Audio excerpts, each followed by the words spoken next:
What's going on, people, and welcome to Man Knows Football. You are here with myself, Guni, and with Younes. And unfortunately, this is not a very happy situation that we are talking about, which is rounding off the month of December, to be honest with you. One of the worst months I have in recent memory in terms of Chelsea Football Club. The results, the injuries. Now our striker, our crown jewel of the summer, has come out with this interview, which I will say this though, I don't think it was recorded straight after the game, as some people No, may think.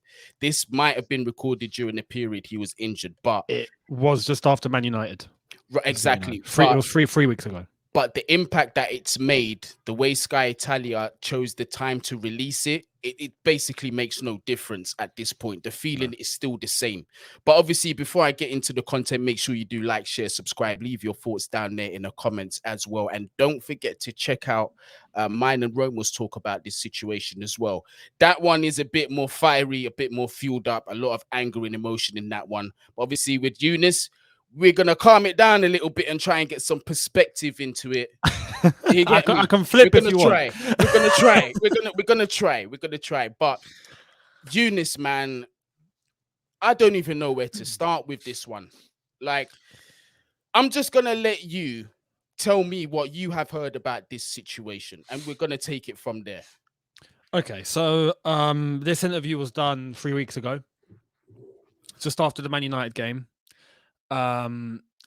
We now know, because there was the whole thing yesterday. What's happened is quotes came out yesterday, and that was the first bit of awareness we all had. It all hit us like a ton of bricks. It was like, yo, where's this all come from?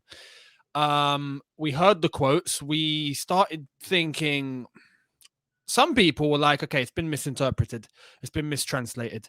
Him and Tuchel have, spoken since then, and it's all sorted. Right. We've had more quotes today, as the full interview was released this morning on Sky Italia, or Sky Italy, obviously in English. That's all been released. So now there's been more quotes coming from that interview by various Italian journalists and in the mainstream anyway. On top of that, Thomas Tuchel has done a press conference this morning and spoken on the situation. I saw that. We now know Chelsea didn't have a flipping clue. Thomas Tuchel didn't have a clue. Lukaku's representatives didn't have a clue. Lukaku set this interview up himself.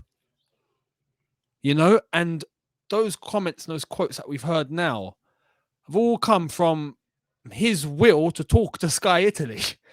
And what has happened with what he said is just definitely not mistranslated. Let's just put it that way. Definitely not mistranslated. We now know exactly what he said. And being under contract at Chelsea, it just pretty much, and I don't care who it is and what the status of a player is, but if a player does that at our club, it's disrespectful. It's completely unacceptable. Yeah. And it's put us in a situation where, rightly, I was watching your video yesterday, actually, as I always do. But you did say this could derail our season completely. Yeah. The wheels can fall. Listen, if we thought that the wheels were falling off in December, or they had fallen off already because we're out of the title race pretty much now, yeah, we may have to brace ourselves, because this month, January, is about to be lethal. We've got Liverpool on Sunday. Yep. We've got Spurs 3 times this month. Yep. And we've also got Manchester City at Manchester Stadium. Yep. This month could be a bloody mess. And this is what I wanted to ask you, Younes, right? In all seriousness, these crop of players could get Tuchel fired. And I know right now it sounds like an extreme. Currently on this day, the 31st of December, New Year's Eve, while we're speaking, it sounds like an extreme now. Yeah. But let me tell you something. If it goes wrong more than once against Spurs and the players continue to do what they're doing, don't be surprised if the rumors start to at least rumble. And that saddens me, because he does not deserve to get the full brunt of this. Because if you look at the previous patterns, yeah, it's not like this is the first time it's happened. It happened under Lampard, and he told us the mentality with these boys, this crop, it's not the one. In black and basically, that's what he said. Before that, it was Sarri. Sorry, yeah. Same situation with him. But you see where we papered over the cracks massively is because the fans disrespected him so much. We weren't looking at the players. Before then, it was Conte. But you see, now that we look back at Conte, he might have done us a favor to let us know this is the board that are doing this. They're not listening to my footballing knowledge and allow me to imply what I want to do fully. And we are now suffering as a result. So the board can't use that card no more to be firing managers to fool the Chelsea fans, because there's one common denominator in this, Younes. Yeah. The same crop of senior players are in this squad. So how do we go forward from this, Younes, to avoid this being a disaster? The way we go forward is to give Thomas Tuchel the ultimate backing. And unlike past managers where things have began to derail, with a fully available squad, right? And then the finger starts getting pointed at the manager. This is, I feel 100% for Thomas Tuchel here, because he's had players go missing. His system is now in jeopardy. Doesn't have the time to try something new. He could, it's a risk. If he doesn't, it's a risk. It's a lose-lose situation. Now he's got this to deal with. He's got Liverpool, City, Spurs to play. Everything has hit him like a ton of bricks. And I feel for him, because anyone in that situation would be like, what on earth do I do? So the ultimate thing, and this one topic, I think involves pretty much any elite or top football club in world football, is the will to try and eliminate player power. And this now needs to be the case of backing Thomas Tuchel fully. The club need to, even if it's behind closed doors, they don't really need to come out public and say this. I think we've learned that over the last couple of days. Things don't need to be said publicly. But the club need to be completely behind Thomas Tuchel. Completely be like, look, we back you all the way. You're running this team. You do it your way. You need something, you come to us. If there's anything bothering you, you let us know. We'll help you out. And we're fully behind you, just like it is for Pep at City and just like it is for Klopp at Liverpool. And that long amount of stability that comes with it ultimately helps elevate his status. And that's what you need. Because when you get a senior player like a Lukaku now coming out with words like this, right, regardless of his intention, he's done it and he's messed everything up, right? That could put the manager in jeopardy. You could never dream of that happening at Man City with Pep. You could never dream of that happening under Klopp, and if it does, it gets sorted quick, So with Chelsea, there needs to be. This is also the other side of the coin here, yeah. With Lukaku, for Liverpool, for example, after this, do you play him or do you drop him? That's a dilemma now. Tuchel had this whole problem of, I don't know, probably what system to play, because players are injured. Wing backs don't exist anymore, so I'm going to have to try and change something up. He had all of that, and now he's got to add, do I play Lukaku or not? Because if I play him, I might look weak. But he's scoring. Or do I not play him? Punish him. But I've dropped Lukaku. So it's a mess. I feel for him. And you see where this gets very techie, because I agree the club do need to back Tuchel. We've just spent 100 million on this guy, and we're paying him 350k a week or something ridiculous like that. Yep. And he conducts his interview himself out of his own will. It's mad. This is exactly it's mad. And but then when you look at it from a business perspective, right? Purely just from the business perspective, it's catastrophic for the club. 100%. It's catastrophic, because now you've also put Marina and Co in a situation where it's like, well, we've just put a fresh 100 million on this guy, literally just put pen to paper, and this potentially could be one of the best managers Chelsea Football Club has had. And now we've got a decision to make. Yeah. So you see how this is. I'm just trying to make the viewers aware of how this is just monumentally effed everything. Completely. Because even outside of the boardroom issues now, Lukaku is a senior player who is held at a world-class standard, and rightly so, because of his record in the Premier League, in Syria, wherever he's been. He's done what he's supposed to do. This is a player that the youth are going to be looking up to, and we have a lot of youth in our squad. Luckily enough, we've got strong-headed characters like Mace and Reece James who know, you can see they know what's right from wrong and they go in the right direction.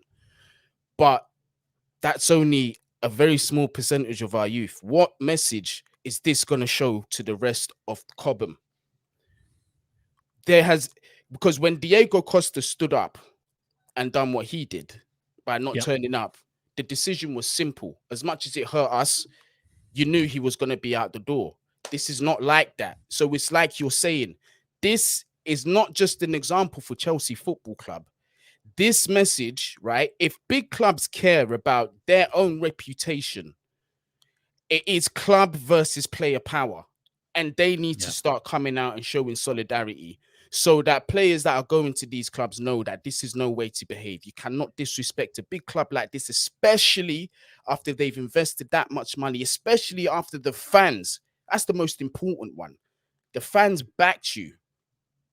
Completely. After you went to Manchester United, you know. You turned us down once and went to Manchester United. That should be enough for us to disrespect you and not like you. But when you came back, it was open arms, bro.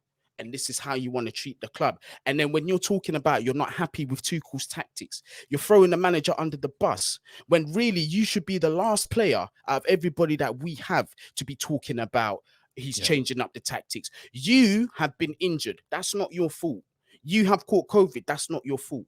But one thing that's remained constant for you, Rom, is that you stayed in the same position the whole time. You ain't been asked to play left wing back. You ain't been asked to play centre mid. You ain't been asked to play this, that, and the other. Your position has been consistent. If it was a Pulisic, if it was a Kai Havertz, if it was a Hudson-Odoi who's played left wing, right wing back, here, there, and everywhere, false nine, and they came out and said, yo, this is a lot. Like, I'm trying to learn so many different positions and I'm not playing my original position. I can't take it no more. I'm not going to be happy with it going public, but at least I'm going to have some understanding where they're coming from. But this, Younes, it's crazy.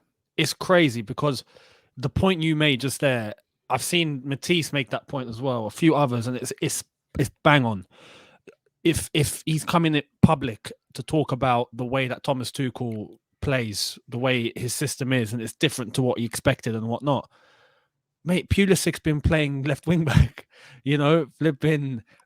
You got players that are normally playing in their normal positions, playing completely out of position. Hudson-Odoi playing at wing back for some occasions. Havertz been stuck completely to a wing. I mean, it's mad.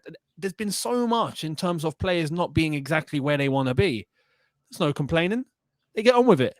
And ultimately, as I've said, like, Lukaku has voluntarily come and done this and said these things.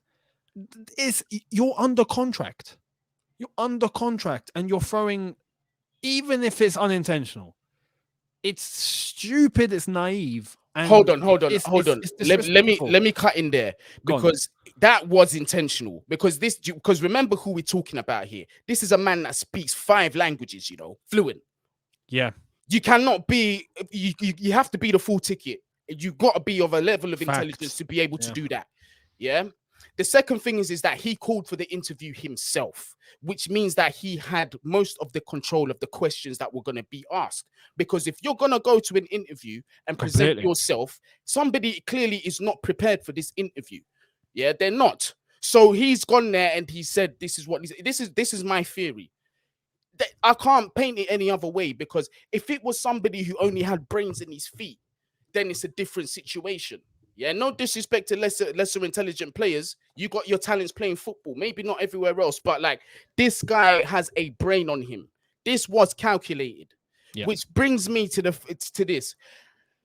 Did something happen between him and Tuchel off the field? Because he could have said all that, right?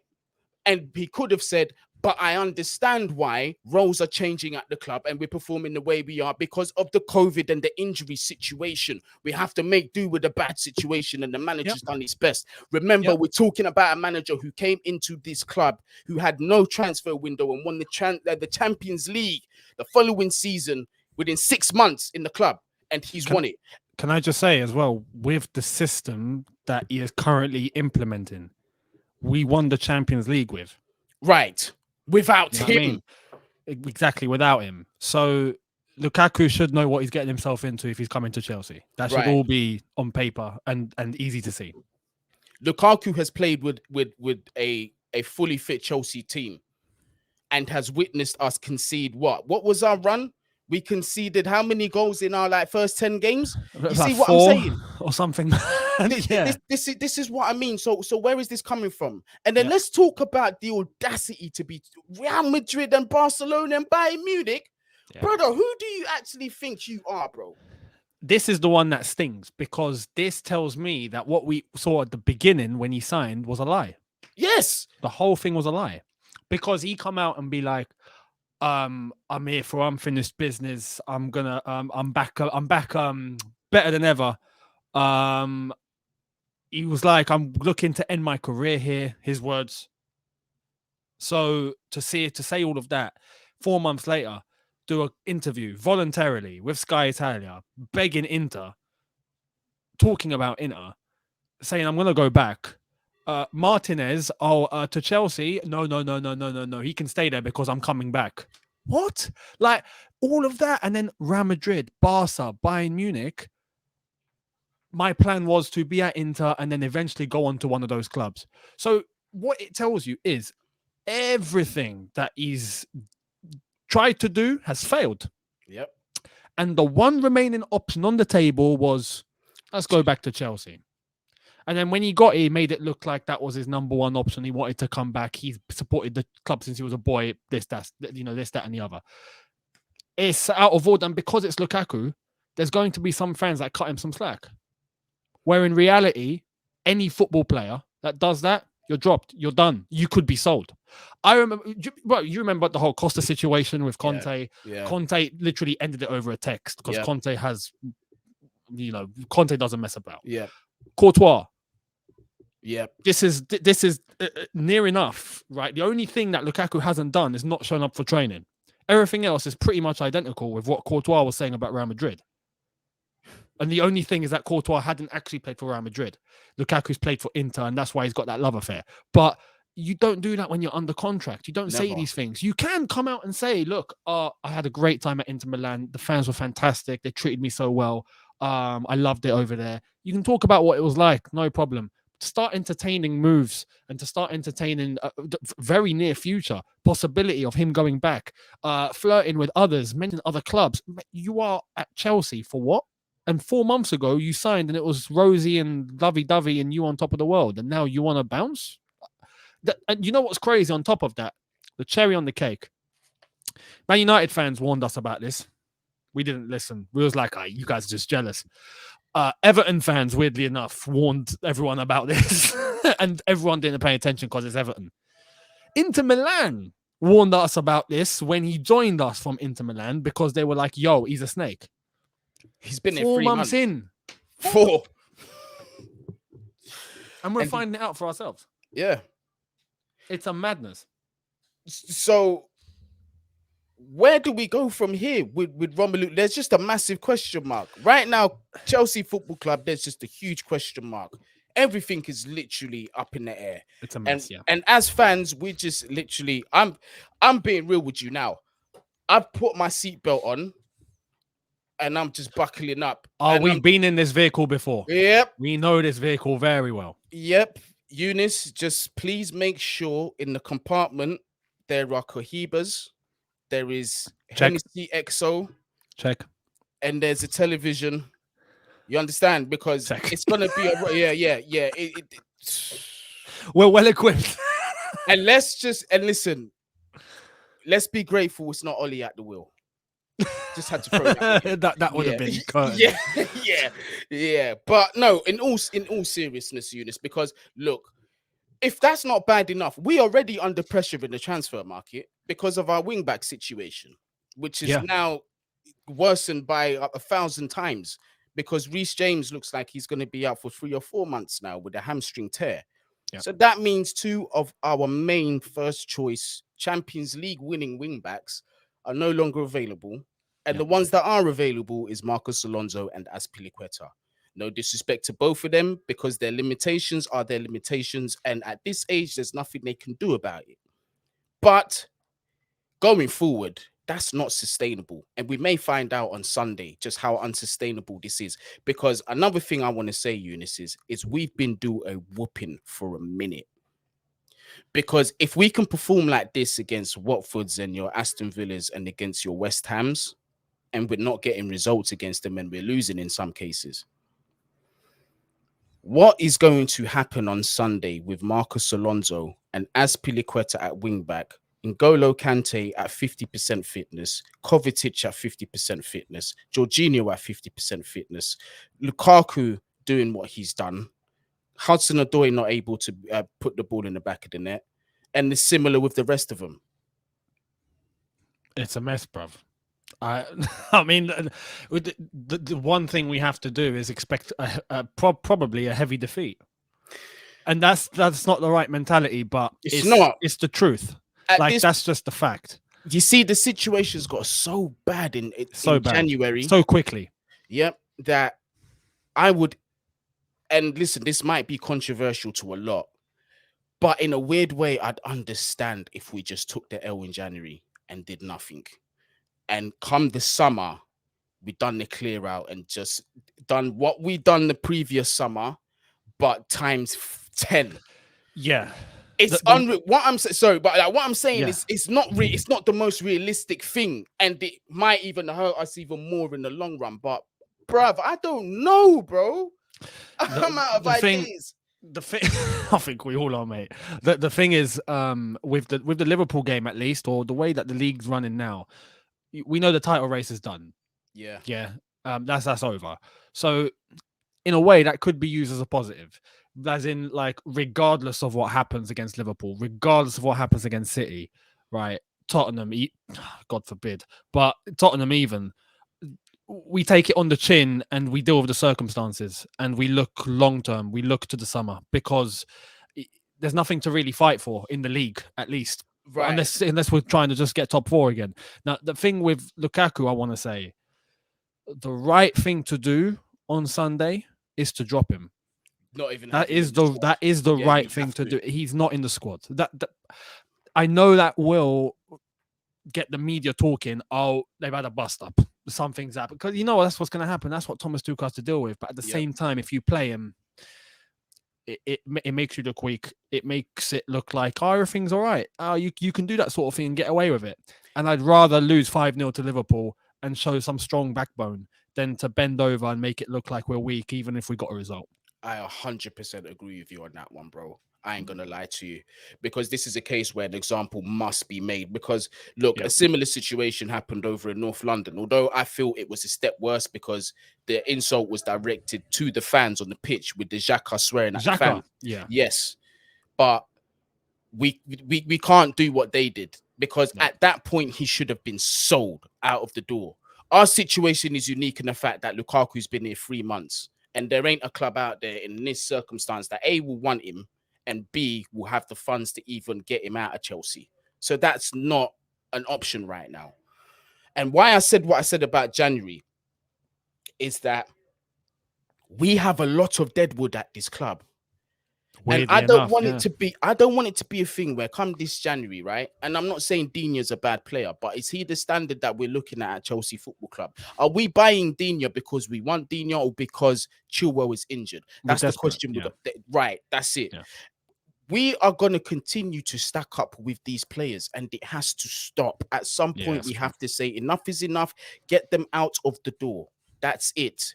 That's why I say in January, if we don't sign, it might not be an L, but what I'm going to do is I'm going to be very, very, very, I'm going to be very judgmental in the summer of Chelsea if they don't do business right.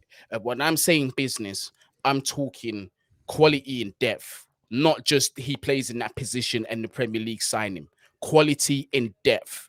So I'm talking, I want a world-class left wing back.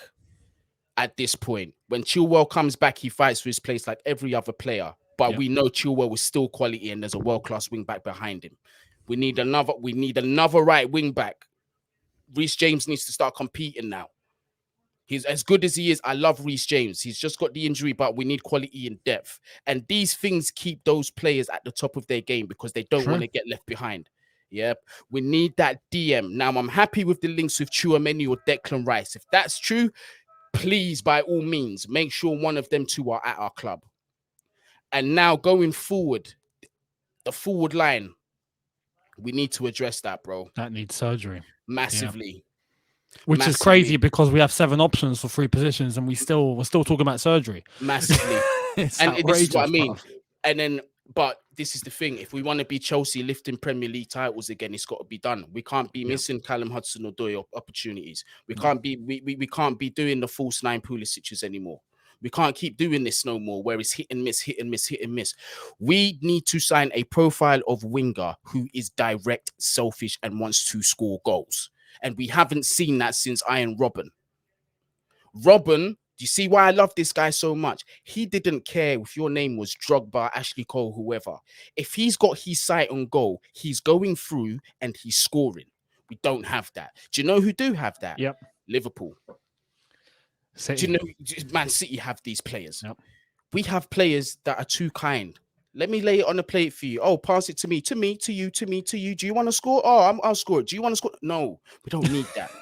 You see what I mean? A week and a half to make a choice. You see what I mean? Or you're in front of goal and you don't know, and you shit your bed. You shit the bed in front of goal. You're one-on-one with the keeper, making wrong decisions. That's why these Chiesas are important. We need to be signing Chiesa and these guys. Yeah, and trust me, when we've got those on either side, and we've got a striker like Lukaku, if he does remain at the club, who can hold up the ball and play these players in who are clinical, then you're going to see better players. You're going to see a better striker. Then you're going to see better wing play. Then you're going to start to see Chelsea competing. But on top of that, we still need that quality on the bench because that's the only way in the Premier League it's going to work now because City have it. Look at City and the way they have it, bruv. I mean, they can bench Sterling and then he comes on and bangs in goal. They can bring on Mahrez. Yeah, no problem. This is what I'm saying. This is what I'm saying. And I asked the question, funny enough, because remember when we was linked with Raheem Sterling? I asked the question, would Chelsea fans take Raheem Sterling in this Chelsea, in this current team? Because I know if he was in this team, these games in December, and he was playing, we're probably not drawing or losing some of them. We're probably getting positive results with him in the squad. Now, a lot of people said he's frustrating, he's this, that, and the other. But going back to what I'm saying, quality in depth. We sign him there, he'll be a first-team option for the minute. But then when Chiesa comes, he has to sit on the bench. Now we've got that quality in depth that I'm talking about. That's how we need to move now. Yeah. These drink waters and taking risk here, there, and everywhere, it's got to stop. No more. No more. But obviously, we're talking about Lukaku here. I'm not trying to keep you here for too long. So let's just try and come to a conclusion about the whole Lukaku situation because it's making me sweat. Although my radiator's on at like full blast and I can't turn it down. Yeah, that doesn't help. But I'm just going to say it. Do we cut our ties in summer? If a club is that interested in him, do we loan him back to Inter with the obligation to buy because he wants to be there? I'll be honest, my heart is saying yeah. And it's only saying yeah because I don't want a player to be bigger than the club.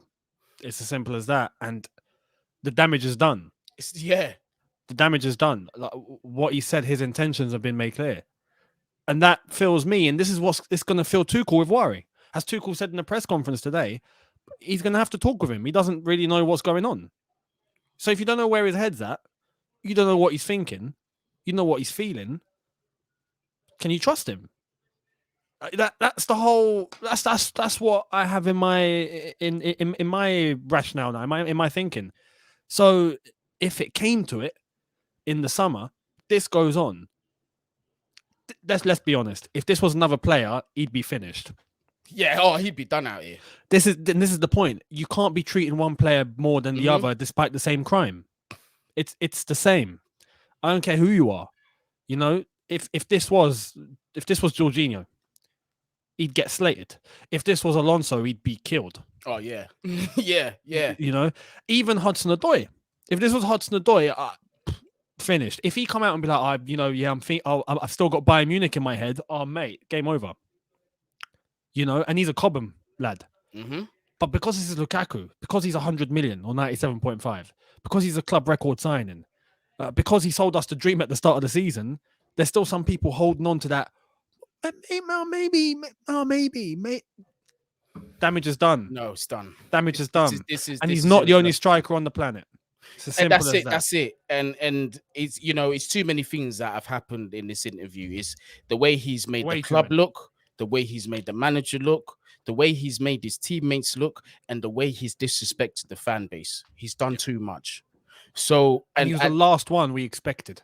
This is what's exactly, crazy. The exactly, last one we expected. exactly. Because let's have it right. Chelsea Football Club was the start of Lukaku's career. We put his name on the map. As good as he was at Anderlecht, but when he came to Chelsea, it took him to the next level, and he put his name up there amongst the rest of the world. And for him to come out and do that is a slap in the face. And it looks like my favorite target, who I wanted in the summer, Erling Haaland, looks like he's going to Real Madrid. I saw some quotes that he doesn't want to play in the Premier Doesn't League. want the Prem. I don't know if he means for the rest of his career or right now he'd rather go to Spain. Maybe But that's this is why we didn't pursue the 150 million. That's probably Because why, we right? knew that he was going to act. He was gonna make Chelsea a stepping stone. Right. We don't want a stepping stone. Don't want that. We want someone to come here and stay. And we thought Lukaku was that. He promised us that. To start the season, I'm here to finish my career here. 4 months in, I want to bounce back. I want to go to Inter. Yeah. Like this is why I feel like we've been led on. I feel like we've been completely led on. It's like being cheated on. Or you see your missus go with your ex right in front of your face, and you're just like, what's going on here? Then, like, yeah, I thought we were good. It feels like that. It's mad. It's mad. Yeah,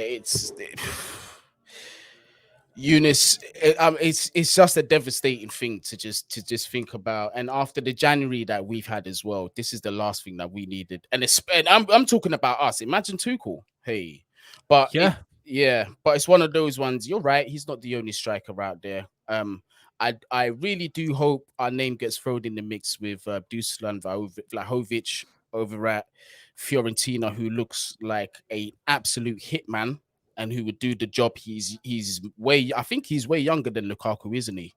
Don't have his information in front of him, but I'm pretty sure that he is younger than Lukaku. So he's got years to learn and develop and to grow with the rest of the young squad that we do have. So I do hope we are looking at him. Obviously, people that have been watching me on this channel from the beginning knows I've had that Haaland agenda bus until the wheels fell off. Fortunately, that won't happen. And then there's also other 1 or 2 targets. There's Isaac from the Swedish boy. Quite. He's linked with City as well, so that will be tough. So that says it all. If he's going to be linked with City, because we all thought that City would have been linked with Haaland. That just goes to show that Real Madrid deal was pretty much as good as done. Do you know what I mean? And you know what? I have to say this. I'm not even going to give the tapping merchant his any credit for this, because it was ES Grimes that was saying from the beginning. Not sure what happened to that account of ES Grimes, but ES Grimes was saying when everybody was like, "Is Haaland going to Chelsea? Is he going to Man United?" She said from the beginning, "Nope, the deal with Real Madrid is happening. He's going to Real Madrid." And we're talking about last summer. So that's who deserves who deserves the credit for this one. So yeah, there's that. But thank you, Younes. I wish it was happier times, and I wish Sunday we weren't facing Liverpool, and I certainly wish I didn't have to do a match preview and a post-match for it. Hopefully I'll be happier for the post-match, but I wouldn't put all my eggs in that basket. Definitely not. Yeah, yeah, man. People, everybody who's been watching, let us know what you think. Leave your thoughts down there in the comments. I'm always going through them, always responding to everyone. Your responses are always appreciated. Smash that like button as well. Share the channel too, because listen, we've got the keys to the place. We're moving in on Monday. They don't allow weekend move-ins, but from Monday onwards, internet set up. We're going to be going live and we're going to be going consistent. Everything's going to be working. Younes, I tried to do a live for the Brighton game and it went catastrophic. I used join the club. Yeah, bro, it went catastrophic because the last minute I thought, you know what? I've done 3 hours research on OBS Studio. I've got my artwork. Let me try and give this a go. It went down the shitter completely, mate. I had no picture. I couldn't change the scores. It was just an audio with Oh this my just God. terrible looking artwork. But you know what I mean? I thought, we roll with the punches, we keep it audio, we move, and we learn better for next time, man. We don't let things deter us. We just, 100%. you know what I mean? 100%. But Younes, thank you very much for joining in, man. Always No love problem. having you on here. And make sure you catch us on Lee Gunner's channel every Tuesdays. We've got a show with Lee Gunner and Northside as well. Very entertaining show. We just had one on Tuesday as well. If you haven't checked that one out, make sure you do check it out. I'm going to leave the link down there in the description, as well as Younes's social media details, so you can give my brother a follow if you are not already. But that's going to be interesting on Tuesday, isn't it? We're going to be the laughing stock, not the Arsenal. And do you know what makes me sick to the pit of my stomach is Arsenal are on a run of form where they're winning, and they're not too far off us. No, we cannot allow Arsenal to finish above Chelsea Football Club ever. Never. never. We It hasn't happened in years. Please, football world, do not allow. No, listen, let's not even go that far. I'm just asking everybody who watches football that's not an Arsenal fan, don't let them get in the Champions League by any means, please. Because it's as good as them winning it, pretty much. Their fans are going to be unbearable. But yeah, do you know what? To be fair, Lee Gunner, Northside, those two they're the decent ones. They're the tolerable ones. Yeah. They're the realistic ones, you get me? But I went to school in North London, mate. Yeah, Finchley Catholic High School to be precise, and that was the heart of it. Yeah, so you imagine, and I had my fair share. That's South London. This is when Henri and Pires and them man were just running things, and Arsenal were good and doing the invincible things and all them. So I had my fair share with Arsenal. So if people are wondering why is your agenda against Arsenal so much, that's why. And it also, goes way back. Yeah, and also I'm friends with Troops and Zara as well, which doesn't help either. But yeah, let me let you go, Younes. To everyone watching, wherever you are, wherever you're doing, Happy New Year. Before we forget, have a lovely, good New Year. Make sure you drink responsibly. Don't be like Guni on Christmas Eve, where I was just mashed. Yeah, drink responsibly. Have a good time. And be grateful that you are seeing 2022, because not everybody made it this far, man. So count your blessings every single day. You get me? But wherever you are, whatever you're doing, please be safe and Happy New Year. Bless. Yeah, I thought that went well.